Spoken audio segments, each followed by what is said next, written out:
नमस्कार, मैं विपुल सिंह स्वागत करता हूं आप सभी स्टूडेंट्स का, साथ में हमारे सभी प्रिय छोटे भाई बहनों का सीयूईटी पीजी के इस number one platform study capital पर। सीयूईटी पीजी 2025 का एडमिट कार्ड फेज वाइज जारी होना शुरू हो चुका है। पहले फेज का एडमिट कार्ड यानी जिनका एग्जाम 19 तारीख तक है उनका एडमिट कार्ड जारी हो गया। इसी तरीके से अलग अलग फेज वाइज आपका एडमिट कार्ड जारी होता रहेगा, वो अपडेट हम आपको करते रहेंगे। इस बीच जो एडमिट कार्ड जारी हुआ है उसके बाद जो तमाम सवाल आ रहे थे कि सर सेंटर पर जाने से पहले जितनी भी जरूरी बातें हैं वो बातें हमें बता दीजिए। बहुत सारे लोग हवा हवाई बातों को बता करके आपको यूट्यूब पर तमाम वीडियोस दे दिए हैं, लेकिन आज इस वीडियो में मैं बात करूंगा इंपॉर्टेंट इंस्ट्रक्शंस पर, और उन इंस्ट्रक्शंस पर जो एनटीए ने ऑफिशियल तौर पर अपने एडमिट कार्ड में लिख करके आपको बताया है। उन सारे पॉइंट्स को समझाऊंगा, और ध्यान रखिएगा अगर आपने उन पॉइंट्स को पढ़ लिया है फिर भी इस वीडियो को ध्यान से देख लीजिए, क्योंकि हर एक पॉइंट के कुछ ना कुछ मायने हैं जो एनटीए ने अपने एडमिट कार्ड के इंपॉर्टेंट इंस्ट्रक्शंस में लिखा हुआ है क्लियर कट। तो ध्यान से मेरी बातों को सुनते रहिए। हो सकता है ये वीडियो थोड़ा सा लंबा हो जाए, तो जिनको लग रहा है कि मैं धीरे बोल रहा हूं वो वीडियो की स्पीड बढ़ा सकते हैं, लेकिन वीडियो को स्किप मत करिएगा क्योंकि हर एक पॉइंट आपके लिए इंपॉर्टेंट होगा। ये जरूरी सलाह है मेरे तरफ से आप सभी के लिए। वीडियो की शुरुआत करते हैं। शुरुआत करने से पहले चैनल पर पहली बार विजिट कर रहे हैं तो चैनल को सब्सक्राइब कर लीजिए, बेल आइकन प्रेस कर लीजिए। लगातार सीयूईटी पीजी की हर प्रकार की अपडेट, सूचना और जानकारी को समय पर और सही जानकारी प्राप्त करने के लिए सीधा आपको मैं लेके चल रहा हूं कहां पर, जो आपका एडमिट कार्ड आया है उसको मैं आपको दिखाता हूं। सबसे पहले एडमिट कार्ड का जो पहला पेज है वही मैं आपको दिखा देता हूं। बाकी लोग तो आपको सिर्फ यूट्यूब पर लिख करके बता दे रहे हैं। भाई एनटीए ने कुछ बातें अगर लिखी हैं तो उन बातों को बताना भी जरूरी होता है। खैर, एक एक करके मैं आपको समझाता हूं। ये आपके एडमिट कार्ड का पेज है, इसके ऊपर आपकी पर्सनल डिटेल्स होती हैं स्टूडेंट्स की, जिसको मैंने हाइड कर दिया क्योंकि पर्सनल डिटेल्स हम नहीं दिखा सकते आपको ऑन स्क्रीन। वो आपकी पर्सनल डिटेल आपके एडमिट कार्ड पर है। इसमें आपको आपका टेस्ट पेपर लिखा हुआ है, कौन सा टेस्ट पेपर आपने सेलेक्ट किया। जिन्होंने कई टेस्ट पेपर सेलेक्ट किया होगा उनका कई टेस्ट पेपर होगा, जिन्होंने एक सेलेक्ट किया होगा उनका एक होगा। डेट ऑफ एग्जामिनेशन, किस डेट को आपका एग्जाम है ये आपको दिख रहा होगा। किस शिफ्ट में आपका एग्जाम है, यानी मॉर्निंग वाला शिफ्ट है, आफ्टरनून वाला शिफ्ट है या इवनिंग वाला शिफ्ट है। उसके बाद आपका यहाँ रिपोर्टिंग टाइम लिखा होगा, जैसा कि इनका रिपोर्टिंग टाइम 10:30 बजे है। उसके बाद गेट क्लोजिंग टाइम 12 बजे। इसका बहुत इंपॉर्टेंस है क्योंकि इंस्ट्रक्शन में उसकी बातें लिखी गई हैं, मैं भी आपको समझाऊंगा। टाइमिंग ऑफ टेस्ट लिखा होगा, टेस्ट सेंटर नंबर लिखा होगा, यानी उस सेंटर का कोई क्रमांक दिया गया है उसको लिखा गया होगा। वेन्यू लिखा गया होगा कि आपका सेंटर कहाँ गया, जैसा इनका सेंटर जो है देवा महिला महाविद्यालय वाराणसी का है। उसके बाद आप नीचे देखोगे तो यहाँ लिखा हुआ है आई, यानी अपना यहाँ नाम लिख दीजिएगा जो आपका नाम है। उसके बाद उसी एडमिट कार्ड पर जो एडमिट कार्ड आप प्रिंट निकलवा रहे हो और जो सेंटर पे लेके जाना है, फिर यहाँ रेजिडेंस ऑफ, यानी आप कहाँ से बिलोंग करते हो वो चीज आपको लिख देनी है। यहाँ लिखा हुआ है कैंडिडेट फोटो, सेम फोटो जो आपने फॉर्म भरते समय यूज किया था वही फोटो यहाँ पेस्ट कर देनी है। इतनी बात समझ के रखिएगा। Candidate left hand thumb impression to be affixed before reaching the centre, यहाँ पर आपको अपना लेफ्ट हैंड का थंब इंप्रेशन जो है यहाँ लगाना होगा। लेकिन कुछ लोग नहीं लगा के जाते हैं, तो अगर नहीं लगा के जाएंगे तो सेंटर पर भी लगवाने की सुविधा होती है, लेकिन ऑफिशियल तौर पर लिखा गया है कि घर से यहाँ पर थंब इंप्रेशन लगा के जाना है। Candidate signature to be signed on the day of examination in presence of invigilator only. ध्यान रखना कि फोटो पहले लगा लोगे, थंब इंप्रेशन पहले कर लोगे, लेकिन ये सिग्नेचर जो है ये पहले नहीं करना है। ये जब आप सेंटर पर पहुंचेंगे तब आपको यहाँ सिग्नेचर करना है। इन बातों को शेयर भी कर दीजिएगा अपने फ्रेंड्स तक, क्योंकि बहुत सारे लोग पहले सिग्नेचर करके चले जाते हैं। पहले सिग्नेचर करके जाएंगे तो सेंटर में आपकी एंट्री नहीं होगी, एडमिट कार्ड इनवैलिड कर दिया जाएगा। ये सिग्नेचर आपको इन्विजिलेटर के सामने, यानी जो आपका कक्ष परीक्षक होगा उसके सामने आपको सिग्नेचर करना है जब आपको इंस्ट्रक्शन वहां दिया जाएगा। ये आपके एडमिट कार्ड का पहला पेज है। अब सेकंड पेज पर चलते हैं जो इंपॉर्टेंट इंस्ट्रक्शंस का है। अब आपकी स्क्रीन पर ये सारी चीजें जो है क्लियरली विजिबल होनी चाहिए, अदरवाइज आपका एडमिट कार्ड अगर आपके पास में होगा तो उसको खोल लीजिए। जो भी पॉइंट्स मैं पढ़ के बता रहा हूँ, चूंकि एक एक पॉइंट मैं पढ़ के बताऊंगा, बाकी लोगों की तरह से मैं इसीलिए बोला कि ये वीडियो लंबा भले हो जाए लेकिन मैं सारी बातें समझाऊंगा, क्योंकि हवा हवाई अगर बातें कर दूंगा तो कुछ बातें छूट जाएंगी और फिर उसका नुकसान, उसका खामियाजा आपको सेंटर पर भुगतना पड़ेगा। तो point number 1, the candidate must reach the centre, और थोड़ा सा इधर स्क्रॉल कर देता हूं जिससे कि आप लोगों को दिख जाए। अच्छा, ये एक और बात लिखी गई है यहाँ पे स्क्रीन पर, जरा इसको ध्यान दे लीजिएगा। मॉक टेस्ट ज्वाइन करने के लिए आप स्टडी कैपिटल का हमारा ऐप डाउनलोड कर लीजिए, एग्जाम से पहले प्रैक्टिस कर लीजिए। ठीक, बहुत सारे सब्जेक्ट के mock test, MMSC, LLB, MBA, BEd, सबके मॉक टेस्ट अवेलेबल है। चलिए, तो point number 1, the candidate must reach the centre at the time as indicated against reporting और entry time at the centre in the admit card. यानी आपको अपने reporting time से लेकर के गेट क्लोजिंग टाइम के बीच में अपने सेंटर पर पहुंच जाना है, चीज का ध्यान रखना है। पॉइंट नंबर 1, यानी गेट क्लोजिंग टाइम के बाद अगर आप पहुंचेंगे तो आपको सेंटर में प्रवेश नहीं मिलेगा। आप कहेंगे सर मेरा एग्जाम तो आधे घंटे बाद है, गेट क्लोजिंग तो आधा घंटे पहले है, तो क्या मुझे आधे घंटे पहले पहुंचना है? जी जरूरी है। अगर उस दिए गए गेट क्लोजिंग टाइम के बाद पहुंचते हैं तो आप सेंटर में प्रवेश नहीं पाएंगे, बिल्कुल क्लियर है एनटीए के द्वारा। Point number 2, if any candidate is found indulging in unfair means unfair examination practices at any stage of examination, his or her candidature will be cancelled and legal action will be taken, including debarring in all future examination conducted by NTA. अगर आप किसी भी तरीके के unfair means, for example आप cheating करते हुए या कुछ उस तरीके का यंत्र अंदर लेकर के घुस गए हैं, तो अगर ऐसा कुछ भी आपके पास पाया जाएगा, अगर आप इसके दोषी पाए जाएंगे तो आप इस एग्जाम से डिबार किए जाएंगे और इसके साथ में फ्यूचर में एनटीए के द्वारा कराए जाने वाले हर एक एग्जाम के लिए आप डिबार किए जा सकते हैं। No candidate shall be, point number 3, no candidate shall be permitted to enter after gate closing time, जिसको मैं चर्चा कर रहा था। गेट क्लोजिंग टाइम के बाद आप सेंटर के अंदर प्रवेश नहीं कर सकते। Point number 4, the candidate shall be permitted to leave the examination hall और room before the end of examination. कोई भी कैंडिडेट जो है इसके लिए परमिशन आपको नहीं मिलेगा कि अगर आप पेपर 90 मिनट की बजाय 1 घंटे में कर लिए तो सर अब मैं जा रहा हूं, मेरा पेपर हो गया। ये नियम नहीं है। आपको अंत समय तक बैठना पड़ेगा। जब इन्विजिलेटर का आदेश आ जाएगा कि हाँ आप सभी लोग सेंटर छोड़ के जा सकते हैं, सबका पेपर खत्म हो गया है, तभी आप सेंटर छोड़ सकते हैं। यानी टाइम लिमिट के भीतर आप सेंटर नहीं छोड़ सकते। जब समय सबका समाप्त हो जाएगा तभी आप सेंटर छोड़ पाएंगे वहां से। पहले जिद करेंगे तो आप फंस जाएंगे। Upon completion of examination please wait for instruction from the invigilator and do not get up from your seat until advise the candidate will be permitted to move out one at the time only. जैसा कि मैं आपको ऊपर यही बता रहा था कि आपको जब इन्विजिलेटर के द्वारा संदेश दिया जाएगा तभी आपको सेंटर से निकल के जाना है। Point number 6, all candidates are required to download and read carefully the instructions given with the admit card and strictly adhere to them। जो मैं आपको बातें बता रहा हूं इसी को एनटीए कह रही है कि आप क्लियरली जो है इसको पढ़ लीजिए, नहीं पढ़ेंगे तो गलती आपकी। Point number 7, the admit card consists of 2 pages. Page number 1 contains center detail. Page number 2 contains important instructions for candidate. The candidate has to download both pages. दोनों पेज आप डाउनलोड कर लीजिएगा। जो मैं पढ़ के बता रहा हूं, जो मैंने पहले दिखाया आपको। The candidate is provisional subject to satisfying the eligibility condition as given in the information bulletin. इसका कोई बहुत मायने नहीं है। इसका मतलब यही है कि आप एग्जाम देने जा रहे हैं, इसका मतलब ये नहीं कि एडमिशन होने जा रहा है आपका, आपको एलिजिबिलिटी फॉलो करनी पड़ेगी। Point number 9, candidates are advised to verify the location of the test venue a day in advance so that they do not face any problem on the day of test। ये कह रहा है कि आप centre, जैसे मान लीजिए कि आपका सेंटर जिस भी शहर में है, आपने अगर उस सेंटर को नहीं देखा है तो एक दिन पहले जाके देख आइए, जिससे कि आपको लोकेशन क्लियर रहे। ये आप उस दिन भी जा सकते हो, कंपलसरी नहीं है, लेकिन ऐसा ना हो कि आप सेंटर पर विलंब से पहुंचे, इसलिए आपको एक साधारण सा सुझाव दिया जा रहा है। Point number 10, if religion customs require to wear specific attire, please visit the center early throughout checking and mandatory frisking।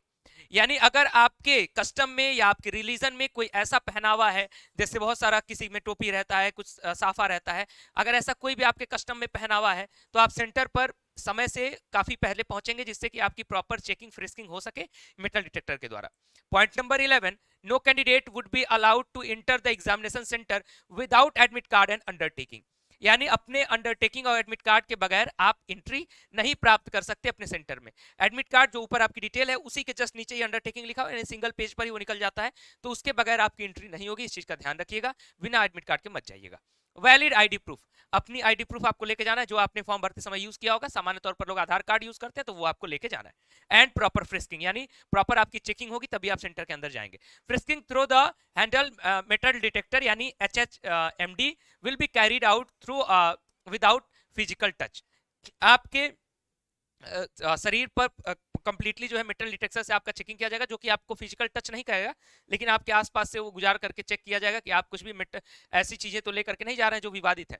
अब एक और सवाल सबसे ज्यादा आता है, जो पॉइंट नंबर 12 में लिखा हुआ है, candidate will be permitted to carry only the following items with them into the examination venue. यानी आप सेंटर पर क्या क्या लेके जा सकते हो, ये नहीं कहा कि जबरदस्ती लेके जाना है, ये कंपलसरी नहीं है, परमिटेड है, यानी ये चीजें आप लेके जा सकते हो। क्या क्या? Point number 1 A, personal transparent water bottle. Water bottle ले जा सकते हो, लेकिन कैसा? Transparent. Point number 2, a simple transparent ball point pen भी लेके जा सकते हो, लेकिन कैसा? Transparent. Admit card along with the self declaration undertaking downloaded from the NTA website, a clear printout on A4 size duly filled in। Admit card आपको लेके जाना है, ये कंपलसरी समझिए। Additional passport size photograph for pasting on attendance seat.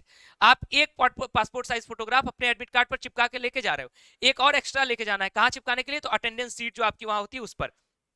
Original valid ID proof, यानी अपना ID proof लेके जाना है। पॉइंट नंबर 13, 27 पॉइंट्स है, 27 में पढ़ के बताऊंगा। जिसको जल्दबाजी होगी वीडियो छोड़ दीजिएगा, और वीडियो छोड़ेंगे तो फिर आपका बाकी लोगों का वीडियो ऐसे 2-2 4-4 मिनट वाला चेक करते रहेगा, नुकसान आपका होगा, हमारी कोई रिस्पांसिबिलिटी नहीं होगी। मैं तो अपनी तरफ से पूरा प्रयास कर रहा हूं कि कोई दिक्कत आपको समस्या ना आए पूरे एग्जाम में।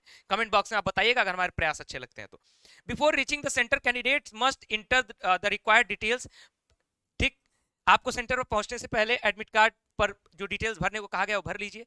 Paste the photograph, put a thumb impression at the appropriate place on the admit card. They should ensure that their left hand thumb impression is clear and not smudged. ठीक, ये सारी चीज समझ में आ गई कि फोटो चिपका लेना, थंब इंप्रेशन लगा देना, जो डिटेल्स भरने को कहा गया भर देना अंडरटेकिंग के रूप में। Candidate must carry any one of the original valid photo identification proof issued by the government. PAN card, driving licence, voter ID, passport, Aadhaar card without photograph, with photograph, ध्यान रखिएगा विद फोटोग्राफ होना चाहिए। E Aadhaar, ration card, Aadhaar enrolment number with photo, all ID photocopies even attested scan photo IDs, mobile phone will not be considered as ID proof. आप जो भी ID proof लेके जाएंगे original copy लेके जाएंगे, और ऐसा आईडी प्रूफ लेके जाना है जिस पर आपकी फोटो रहे। अगर आप ये कहोगे कि सर मैं फोटोकॉपी लेके आया हूं, फोटोकॉपी नहीं मान्य होगी। आप कहेंगे मेरे मोबाइल में है, मोबाइल का मान्य नहीं होगा। इस चीज का विशेष ध्यान आपको रखना है कि ओरिजिनल आईडी प्रूफ आपको लेके जाना है। A PWD candidate may allowed to compensatory extra 20 minutes per hour of the examination whether such candidate having a physical limitation to write uses the facility to scribe or not। जितने PWD candidates होंगे उनको 20 minute extra समय दिया जाता है, ये भी admit card में लिखा गया है। PWD कैंडिडेट्स एक बात का और ध्यान रखेंगे, must bring the PWD certificate issued by the competent authority if claiming relaxation under the PWD category। The scribe provided by the NTA must also carry his or her own self declaration undertaking regarding educational qualification, passport size photograph and valid ID proof। ध्यान रखिएगा कि PWD candidates के लिए है कि अपना पहले तो जो अपना सर्टिफिकेट है पीडब्ल्यूडी का वो भी आपको सेंटर पे लेके जाना है, जितने भी दिव्यांग छात्र हैं, और अपने साथ जो स्क्राइब लेके जाएंगे, यानी आपके साथ जो राइटर आ जाएगा जो आपकी चीज़ों को सॉल्व वहाँ करेगा, यानी आप बताएंगे और वो करेगा, आपके साथ जो हेल्प करने के लिए होगा, उनका भी एजुकेशनल क्वालिफिकेशन के रिगार्डिंग जो सेल्फ डिक्लेरेशन है, पासपोर्ट साइज फोटोग्राफ उनकी लेके जानी, और उनका गवर्नमेंट आईडी प्रूफ लेके जाना है। Point number 17, candidates are not allowed to carry any other personal belongings including electronic devices, mobile phones to the examination center। Examination officials will not be responsible for the safe keeping of personal belongings and there will be no facility। अब NTA ने ये साफ तौर पर अपने admit card में लिख दिया है कि पहले तो आपको इलेक्ट्रॉनिक डिवाइसेस, मोबाइल फोन्स, ये सब सेंटर पर लेके नहीं जाना है, अपने साथ में कोई भी ऐसे पर्सनल बिलोंगिंग्स को नहीं लेके जाना है, जो चीजें मांगी गई है बस वही लेके जाना है।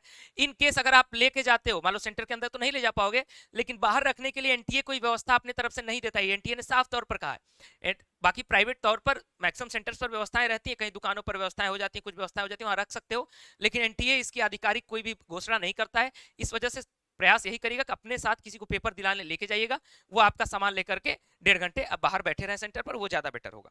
ठीक, shoes, footwear with thick sole and garments with large button are not permitted. ध्यान रखिएगा कि आपका जूता जो भी आप पहनते हो, यानी जूता वो मोटे सोल का नहीं होना चाहिए, कोई विवादित ऐसा ना लगे कि आपके जूते में कुछ व्यवस्था लगी है, चिप वगैरह लगा है। उसी तरीके से आप जो शर्ट्स वगैरह पहनते हो तो सिंपल पहन के जाना, ये नहीं कि बड़ा बड़ा बटन लगा है, लगे पतंगा वतंगा लगा है, चिप वगैरह लगा है, तो ये सब नहीं दिखना चाहिए। ठीक, बहुत सिंपल वे में अपना अच्छे से टी शर्ट कोई भी नॉर्मल सा जीन्स पैंट पहन लिया। अगर जूता पहनने के लगातार आदि है तो सिंपल जूता पहन लीजिएगा, अदरवाइज चप्पल पहन के चले जाइएगा ताकि दिक्कत ना हो कोई। ऐसे सिंपल, मतलब बहुत सिंपल ड्रेस में जाना है, बहुत ज्यादा ये नहीं कि लगे कि हीरो बन के हम जा रहे हैं, ठीक, सेंटर पर एग्जाम देने। अगली बात, कहां तक हम लोग पहुंच गए थे? पॉइंट नंबर 18 तक। अब पॉइंट नंबर 19 पर आते हैं। Candidate will not be allowed to take a bio break during first 45 minute and last 30 minute of examination. ये भी साफ सीधा कह दिया गया है कि शुरुआती 45 मिनट और अंतिम के 30 मिनट में आपको कोई ब्रेक नहीं दिया जाएगा। सर मुझे वॉशरूम जाना है, मुझे प्यास लगी है तो पानी आप तक पहुंच जाता है, सेंटर पर जो लोग रहते हैं वो आप तक दे देते हैं आपके टेबल तक, लेकिन आपको बाहर निकलने की सुविधा नहीं रहेगी। उसके बाद apart from the biometric attendance and frisking at the entry, candidate will be frisked and biometric attendance will be taken again on the entry of bio break or toilet break. अगर आप बाहर जाते भी हैं तो ध्यान रखिएगा कि फिर से आपकी फ्रिस्किंग होगी, यानी मेटल डिटेक्टर से चेक किया जाएगा, फिर से आपका बायोमेट्रिक हो जाएगा। इसलिए प्रयास यही करेगा कि 1.5 घंटे का समय है तो बाहर ना जाना पड़े, एक बार सेंटर पर बैठिए तो पेपर दे के ही निकलिए, ठीक। Blank paper seats for rough work will be provided in the examination hall. बहुत सारे स्टूडेंट्स पूछते हैं सर रफ वर्क करने के लिए हमें पेज कैसे मिलेगा, हमें लेके जाना होगा? नहीं, वहां सेंटर पर आपको मिलेगा, ठीक। Candidate must write their name and roll number at the top of each of the sheet and must hand over the sheet to invigilator without fail before leaving the examination hall. आपको जो rough seat मिलेगी पहले उस पर नाम लिख देना हर एक पेज पर और अपना रोल नंबर लिख देना। उसके बाद अपना ये जो सीट होगा, पेपर जब आप एग्जाम हॉल से निकलोगे बाहर तो उससे पहले इन्विजिलेटर को अपना रफ सीट जमा करके चले जाना, नहीं तो failure to do so may result in non evaluation of your answer. ये बात आपको कोई नहीं बताएगा, मुझे नहीं लगता है यूट्यूब वीडियो में किसी ने ये बोला होगा कि मैं पढ़ के समझा दूं स्टूडेंट्स को जिससे कि दिमाग में ये चीजें रहें। अगर आप अपना रफ सीट लेके चले जाते हो तो हो सकता है कि आपका इवेल्युएशन ना हो, यानी आपका पेपर का इवेल्युएशन ही नहीं होगा, ये चीज ध्यान रखिएगा। No candidate should adopt any unfair means or indulge in any unfair examination practices. All examination centers are under surveillance of CCTV and equipped with jammers. ध्यान रखिएगा CCTV surveillance के आप अंदर है, इसलिए कोई भी unfair means मतलब कोई भी गड़बड़ काम नहीं करेंगे, चीटिंग हो चाहे जो भी हो। The candidate should ensure that the question paper available on computer screen is as per his or her opted subject or medium indicated in the admit card. In case of subject or medium in the question paper is other than his or her opted subject or medium in the same may brought to the notice of the invigilator concerned. अगर आप paper जैसे ही आपके screen पर खुलता है, अगर आपको दिखता है सर मैंने तो पेपर कोई और डाला था, कोई और पेपर मेरे सामने खुल गया, तो तुरंत इस चीज को इन्विजिलेटर को बता दीजिएगा। ये नहीं कि आधा पेपर दे लिए तब बताएंगे, तुरंत विद इन 5 मिनट्स उसको सूचित कर दीजिएगा, जिससे कि जो भी समस्या हो आपके पेपर की वो सॉल्व कर किया जा सके, अदरवाइज आपका पेपर जो है गड़बड़ हो जाएगा। पॉइंट नंबर 24, 3 और बचे हैं। The candidate are advised to carefully read the subject specific instructions and other instructions mentioned on the question paper and abide by the same. ध्यान रखिएगा कि आपका जो क्वेश्चन पेपर जब खुलेगा इस कंप्यूटर स्क्रीन पर तो उसमें इंपॉर्टेंट इंस्ट्रक्शंस लिखी जा रही होंगी किस तरीके से क्वेश्चंस को अटेम्प्ट करना है, तो उसको पढ़ लीजिएगा। वैसे मैं वीडियो भी बनाऊंगा आपके एग्जाम सेंटर पर जाने से पहले, 13 तारीख को पहला एग्जाम है, 12 तारीख को वीडियो दूंगा कि सेंटर पर एग्जाम होता कैसे है, तो वो सारी बातें किस तरीके से क्वेश्चन अटेम्प्ट करोगे तो उसको अटेम्प्ट माना जाएगा, अनअटेम्प्ट कैसे माना जाएगा, जो भी रूल होता है उसका सब कुछ मैं बताऊंगा 12 तारीख को। खैर आप लोग वहां पढ़ भी लीजिएगा, ये भी लिखा गया है। If any stage it is found that the candidate has submitted multiple applications, his or her candidature will be cancelled and legal action will be taken including debarring in all future examination conducted by NTA. संभवतः कोई करता नहीं है, फिर भी NTA ने लिख दिया कि अगर आप कई एप्लीकेशन नंबर के साथ अपने खुद का पेपर अगर देने का प्रयास कर रहे हैं तो आपका कैंडिडेचर कैंसिल कर दिया जाएगा और आगे आपका लीगल एक्शन भी लिया जा सकता है। Candidates are advised to check updates on NTA website this they should also check their mailbox on the registered email address, SMS on in their registered mobile number for latest informations. अब ये मैं बार बार आपको बताते आ रहा हूँ एकदम शुरुआती दौर से कि एनटीए के ऑफिशियल वेबसाइट्स को आप देखते रहें, हमारे यूट्यूब चैनल को सब्सक्राइब किए रहें, जिससे कोई भी नई अपडेट आए तो हम आपको अपडेट कर दें। ये एनटीए यहाँ भी लिख रहा है, आप अपना ईमेल आईडी और मोबाइल नंबर में फॉर्म भरते समय कह रहा था कि अपना खुद का डालिएगा, क्योंकि कोई भी चेंज होगा अगर आपके एडमिट कार्ड हो या कहीं पर भी कोई चेंज होगा तो आपको मेल और एसएमएस के थ्रू इन्फॉर्मेशन जाएगी, तो उसको फॉलो करते रहना है आपको। Point number 27, for any clarification और assistance you can write to the NTA this email ID. ये कोई भी अगर जवाब चाहिए, आपको क्लैरिफिकेशन चाहिए तो इस पर आप मेल कर सकते हैं, आपको एनटीए सहयोग करेगी। ये कंप्लीट इंफॉर्मेशन रही आप सभी के लिए जो इंपॉर्टेंट इंस्ट्रक्शंस का था। अब आगे आप सभी का तमाम प्रकार का सवाल होगा, सर ड्रेस कोड क्या है, सर ये क्या है, वो क्या है, तो ऑलमोस्ट बातें मैंने इस वीडियो में बता दी है। अब स्पेसिफिक तौर पर अगर कोई बात आपको पूछनी है तो अपने सब्जेक्ट का नाम मेंशन करिए कमेंट बॉक्स में और अपने सवाल को पूछिए, अगले वीडियोस के माध्यम से आपको रिस्पॉन्स करेंगे। इस बीच चैनल को अभी तक सब्सक्राइब नहीं किए हैं तो बातें इतनी समझ में आई है तो चैनल को सब्सक्राइब कर लीजिए दोस्त, क्योंकि आगे फ्यूचर में ये चैनल बहुत आपके काम आने वाला है। उसके साथ ही साथ मॉक टेस्ट ज्वाइन करने के लिए बहुत कम प्राइस में हम मॉक टेस्ट आपको प्रोवाइड करा रहे हैं, तो स्टडी कैपिटल का ऐप डाउनलोड करिए, अपनी प्रैक्टिस करिए। आप सभी को अपने आपके एग्जाम के लिए बहुत सारी शुभकामनाएं, बहुत सारा आशीर्वाद। बहुत बहुत धन्यवाद, नमस्कार। एक बड़े भाई के तौर पर आप सभी को आशीर्वाद देता हूं।